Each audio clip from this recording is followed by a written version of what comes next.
These logs are not safe. Stop it.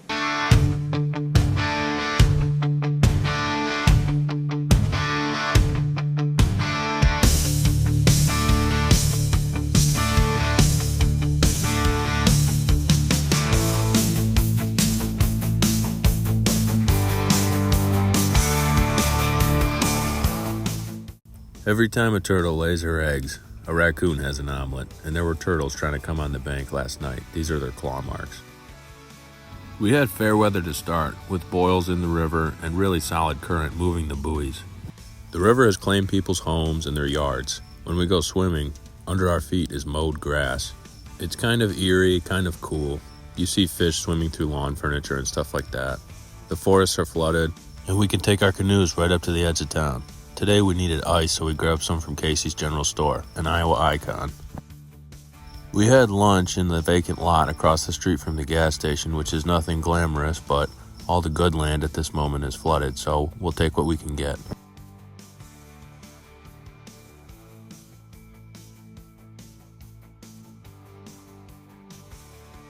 We paddled straight for the Illinois side of the river, where we thought we could go over the top of a spillway. This is the lock. It's shut. Off limits. That area with water spilling through is the dam. All the rest of this is the dike road. This bit at the end is the spillway. Currently, it's flooded, so we can use it to go right over the top of the dike, which is exactly what we did. You can watch the camera turn sideways. That's when the Mary Lou, Mowgli's canoe, got sucked into a whirlpool. The water's so turbulent and churns up the water and deposits trash down by the dam. The current held up, but there were some thunderheads building in the sky, so we knew we'd get rain in the afternoon.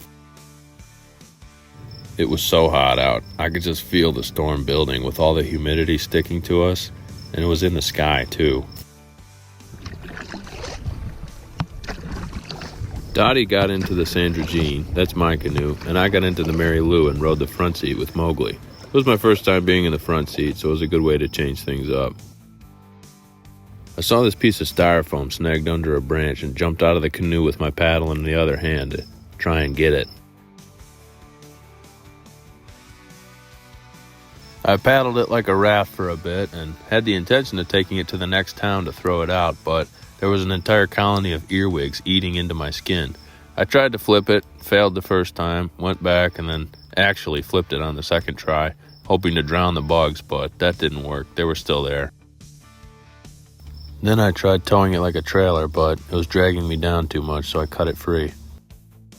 How do you feel about the situation we have just north of us? I'm already wet swimming. What's a little rain? I feel like we are totally prepared for this. I've already been electrocuted once. Good chat. The humidity on my skin and the thunderheads above that had been building all day finally collapsed into a storm, and it really started coming down on us. The heaviest rain was over in about an hour, and we'd already done 40 miles, so we thought we might try for a full 50. The light cold rain came back, and one of the ribs on the Sandra Jean broke as I was paddling through a swamp.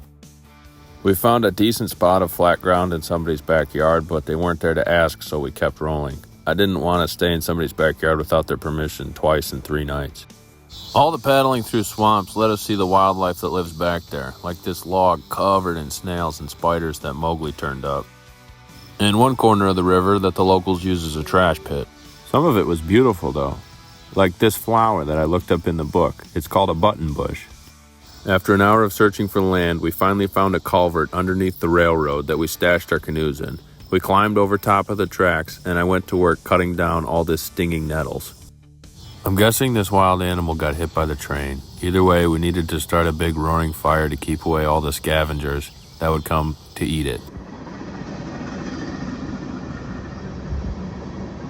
I'm grateful we made 44 miles and found dry ground at the end of it, and for the fire to keep all the animals away.